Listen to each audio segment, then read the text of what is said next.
Tahun 1960-an adalah masa-masa tegang Perang Dingin, dan di Asia Tenggara, Indonesia mulai menjadi kekuatan besar di kawasan. Dipimpin oleh Presiden Soekarno, Indonesia menunjukkan kekuatan dan ambisi, ingin memimpin kekuatan baru yang sedang berkembang melawan kekuatan kolonial lama. Didukung bantuan militer Soviet, Angkatan Bersenjata Indonesia menjadi yang paling tangguh di kawasan, dengan kapal, kapal selam, dan jet tempur modern. Pembangunan militer ini membuat negara-negara tetangga seperti Malaysia dan Singapura khawatir. Negara-negara baru yang rapuh ini terlihat kecil di hadapan kekuatan Indonesia. Militer Inggris sudah lama menjadi pelindung keamanan mereka, tetapi pada tahun 1967, Inggris mengumumkan penakrikan kawasan. Tiba-tiba, Malaysia dan Singapura menghadapi tetangga yang kuat dan berani tanpa pelindung negara besar. Setiap gerakan dari Jakarta diperhatikan dengan cemas. Apakah ambisi Soekarno hanya sebatas ucapan, ataukah dia punya rencana untuk menguasai wilayah? Rasa rentan itu sangat besar. Situasi sudah siap untuk krisis yang akan memaksa negara-negara kecil di Asia Tenggara mencari cara baru untuk bertahan hidup. Kombinasi antara keberanian Indonesia dan kepergian Inggris menciptakan badai ketidakamanan yang sempurna. Malaysia dan Singapura sangat membutuhkan jaminan keamanan baru. Pencarian mereka ngemanan akan segera mengubah masa depan kawasan.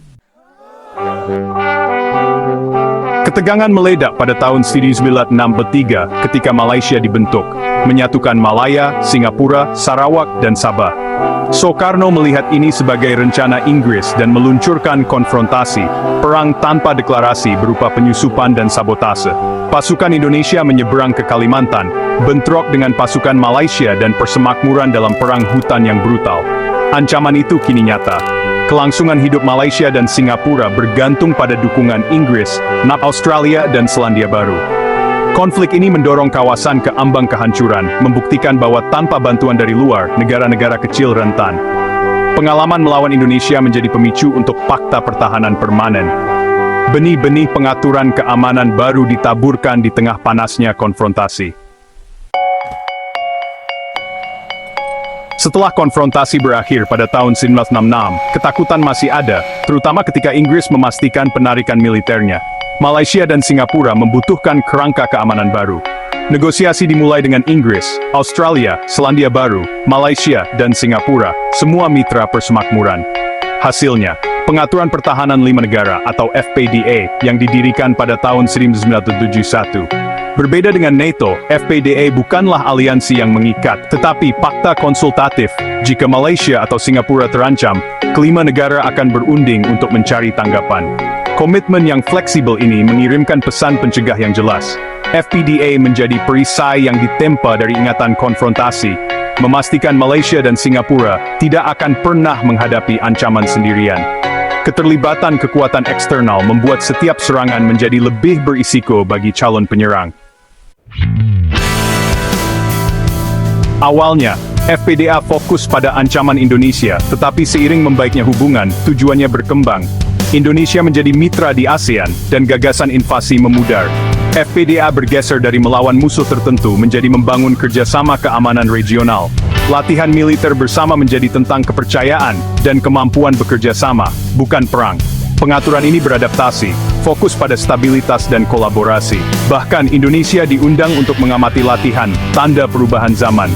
FPDA berubah dari peninggalan Perang Dingin menjadi platform untuk kemitraan regional. Apa yang dimulai sebagai perisai melawan ketakutan, menjadi alat untuk perdamaian. Hari ini, FPDA adalah kemitraan militer tertua kedua di dunia, beradaptasi dengan tantangan baru seperti ketegangan Laut Cina Selatan.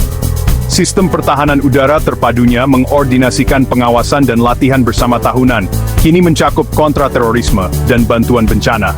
Indonesia tidak lagi menjadi ancaman, tetapi mitra yang menghadapi tantangan keamanannya sendiri. FPDA dan Indonesia kini bekerja secara paralel melalui forum ASEAN untuk mengatasi pembajakan, penyelundupan, dan stabilitas regional. Perjalanan FPDA dari ketakutan akan Indonesia menjadi kemitraan mencerminkan transformasi Asia Tenggara. Dulu perisai melawan tetangga, kini menjadi bagian dari jaringan yang menjaga kawasan tetap aman dan makmur. Warisan konfrontasi adalah arsitektur keamanan yang dibangun atas kerjasama, bukan konfrontasi.